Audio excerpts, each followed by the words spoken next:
وقت کے بادشاہ نے کہا کہ میرے پاس ابراہیم کو لایا جائے۔ سیدنا حضرت ابراہیم علیہ السلام بادشاہ کے پاس پہنچ گئے، کہنے لگا کہ جس رب کی طرف تم ہمیں بلاتے ہو مجھے ان کا تعارف تو کرواؤ۔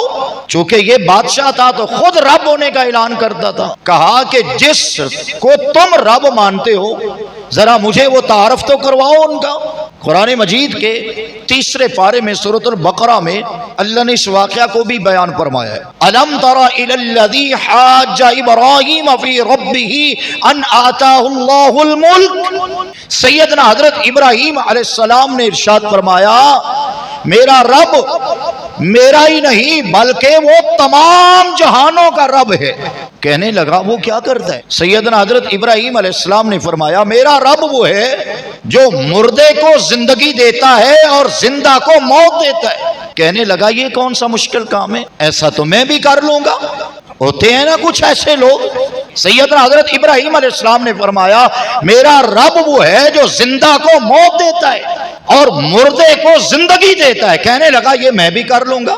مفسرین فرماتے اس نے کیا کیا، ایک عام سادہ شہری جو بازار میں گھوم رہا تھا اسے پکڑا اور تختہ دار پہ لٹکا دیا، اور ایک ایسا قیدی جسے سزائے موت ہو چکی تھی، پھانسی کا وقت قریب تھا، اسے آزاد کروا دیا۔ کہنے لگا لو ابراہیم یہ تو میں نے بھی کر دیا، ایک شہری کو پکڑ کر میں نے موت دے دی اور ایک وہ جو مرنے والا تھا اسے میں نے آزاد کر دیا۔ تو اللہ کے نبی سیدنا حضرت ابراہیم علیہ السلام نے یہ نہیں فرمایا کہ تیری دلیل کمزور ہے، یہ کون سی دلیل ہے، بلکہ حضرت ابراہیم علیہ السلام فرمانے لگے فَإِنَّ اللَّهَ يَأْتِي بِالشَّمْسِ مِنَ الْمَشْرِقِ فَأْتِ بِهَا مِنَ الْمَغْرِبِ۔ میرا رب وہ ہے جو مشرق سے سورج طلوع کرتا ہے مغرب میں غروب کرتا ہے، اگر تو خدا ہونے کا اعلان کرتا ہے تو مغرب سے سورج نکال کے دکھا۔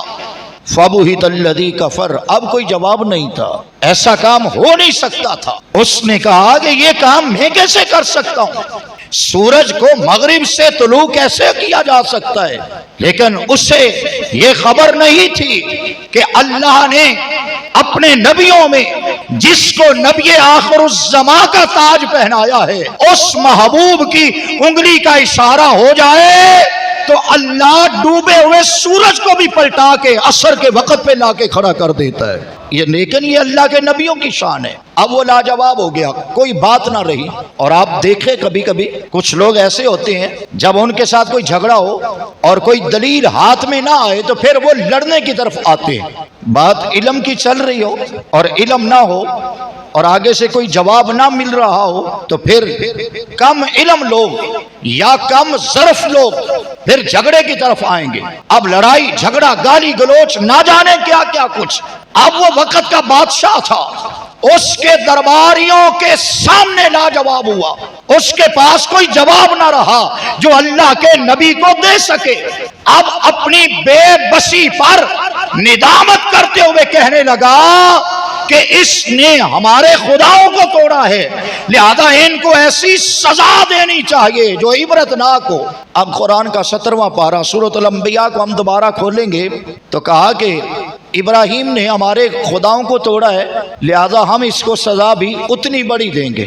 قرآن کے دامن میں وہ واقعہ موجود ہے، آپ نے علماء سے کئی بار سنا ہوا ہے۔ 40 ہاتھ لمبا اور 40 ہاتھ چوڑا ایک ہال تیار ہوا اور پھر اس میں منو ٹنوں کے حساب سے لکڑیاں اکٹھی کی گئی اور پھر ان لکڑیوں کو جلایا گیا۔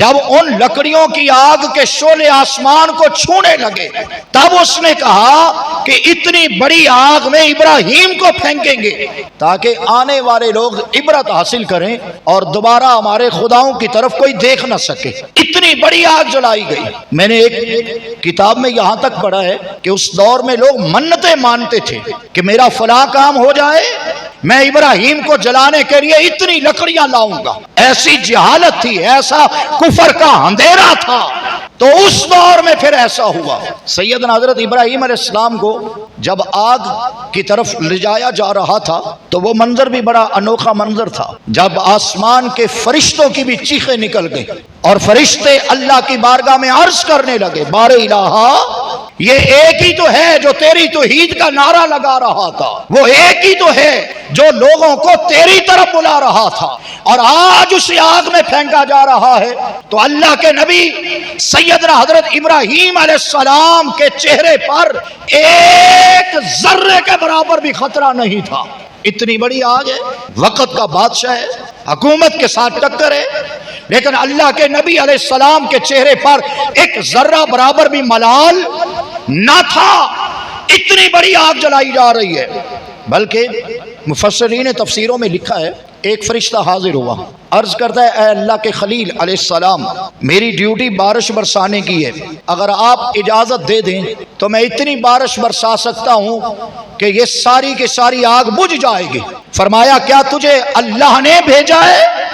کہا اللہ نے تو نہیں بھیجا۔ تو حضرت ابراہیم علیہ السلام فرمانے لگے پھر تو جا، جس رب نے پیدا کیا ہے وہی میری حفاظت کرنی جانتا ہے۔ ایک فرشتہ حاضر ہوا، اے اللہ کے نبی علیہ السلام، میری ہواؤں پہ ڈیوٹی ہے، آپ اجازت تو دیجئے میں ہوا کے ذریعے سے یہی آگ ان کے گھروں تک پہنچا دوں گا، ان کو جلا کے رکھ دیتے ہیں۔ لیکن حضرت ابراہیم علیہ السلام کا پھر وہی جواب تھا، کیا تجھے اللہ نے بھیجا ہے؟ نہیں، آپ کا یہ آگ میں جانا دیکھا نہیں جا رہا۔ تو فرمایا پھر جانا، جس رب نے پیدا کیا ہے کیا وہ مجھے دیکھ نہیں رہا؟ اس لیے علماء فرماتے ہیں اے کاش کہ ہمارا یہ عقیدہ پختہ ہو جائے اور ہم اپنے رب کی چوکھٹ پر آنے والے بن جائیں۔ دنیا اور دنیا داروں کو چھوڑ کر جب بندہ اللہ کی بارگاہ میں آ جائے اور اللہ پر بھروسہ کرے تو اللہ فرماتا ہے میں اس کو رزق اور اس کی کامیابی کے راہ وہاں سے نکالتا ہوں جہاں بندے کی سوچ نہیں ہوتی۔ لیکن ہماری سوچ لوگوں کے پیچھے چل گئی، ہم لوگ مسجد میں آنے کی بجائے لوگوں کے ڈیروں پہ جانے والے بن گئے، ہم نے سارے دہاڑے ڈیروں پہ گزار دیے، اذانیں ہوتی رہی، ہم نے جو ہے نا اپنی زندگی میلے ٹھیلے میں گزار دی۔ بندہ کاش اللہ کی چوکھٹ پر آ کر دیکھے تو صحیح۔ نبی اکرم صلی اللہ علیہ وسلم کا ایک فرمان ہے، حضور صلی اللہ علیہ وسلم نے ارشاد فرمایا بندے سے جب گناہ ہوتا ہے، گناہ ہونے کے بعد پھر وہ شرمندہ ہوتا ہے، پھر ڈر جاتا ہے، کہتا ہے کہ میں نے گناہ کیا ہے، پھر کہتا ہے نہیں میرا رب ہے، میں اپنے رب سے جا کر معافی مانگوں گا۔ تو اللہ تعالیٰ فرشتوں سے فرماتا ہے اے میرے فرشتوں، کیا اس بندے کو یہ احساس ہو گیا ہے کہ میرا کوئی رب ہے؟ اب اس کے دل میں خوف آ گیا ہے، اے فرشتوں گواہ ہو جاؤ، میرا بندہ معافی مانگے گا تو میں اپنے بندے کو ضرور معاف کر دوں گا۔ لیکن بندے کو چاہیے کہ وہ اپنے رب کی بارگاہ میں آئے، یہ اسی کی طرف سے اعلان ہے حی علی الفلاح، اے میرے بندے سجدے میں سر رکھنے تو آ جا، کامیابیاں میں تجھے عطا فرماؤں گا۔ لیکن جب ہم نماز ہی نہیں پڑھیں گے، یہ تو مشہور کہاوت ہے جب تک بچہ روتا نہیں ماں دودھ دیتی نہیں۔ بندہ نماز پڑھنے ہی نہ آئے، بندہ رزق حلال کی کوشش ہی نہ کرے، بندہ اپنے رب کو منانے کی فکر ہی نہ کرے۔ حضرت سیدنا ابو بکر صدیق رضی اللہ تعالیٰ عنہ فرمایا کرتے تھے ایک طرف سے بندہ کہتا ہے جی میں بڑا ڈاڈا کمزور ہوں، اور دوسری طرف سے ٹکر اس سے کی ہوئی ہے جو سارے جہانوں کا بادشاہ ہے، مقابلے رب سے ہیں، اور کہتا ہے میں کمزور ہوں، حکم رب کا ہے چل نماز پڑھ۔ بندہ نماز ہی نہیں پڑھنے آتا تو مقابلہ نہیں تو کیا ہے؟ تو وہاں فرشتوں کی چیخیں نکل گئی اور فرشتے اتر کے آئے، لیکن حضرت ابراہیم علیہ السلام ہیں کہ آپ کی پیشانی پر ایک ذرہ برابر بھی خوف ہی نہیں۔ حضرت اقبال نے بھی کہا تھا بے خطر کود پڑا تھا آتش نمرود میں عشق، عقل جو تھی وہ حیران ہو گئی تھی کیا ہو گیا ہے؟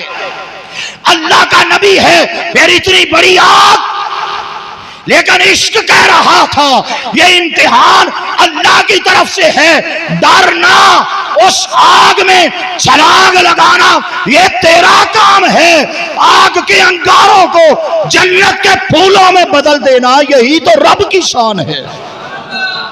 حضرت ابراہیم علیہ السلام کو آگ میں پھینکا گیا، قرآن کیا بتا رہا ہے؟ قلنا یا نار کونی بردا وسلاما علی ابراہیم، ہم نے کہا آگ سے کہ میرے ابراہیم پر سلامتی والی ہو جا۔ وہ آگ کے انگارے حضرت ابراہیم علیہ السلام کے تشریف لے جانے پر وہ آگ نہیں رہی تھی، بلکہ اللہ کے نبی پر سلامتی کے پھول بن گئے تھے۔ یہ اللہ کے نبیوں پہ امتحان آتا ہے۔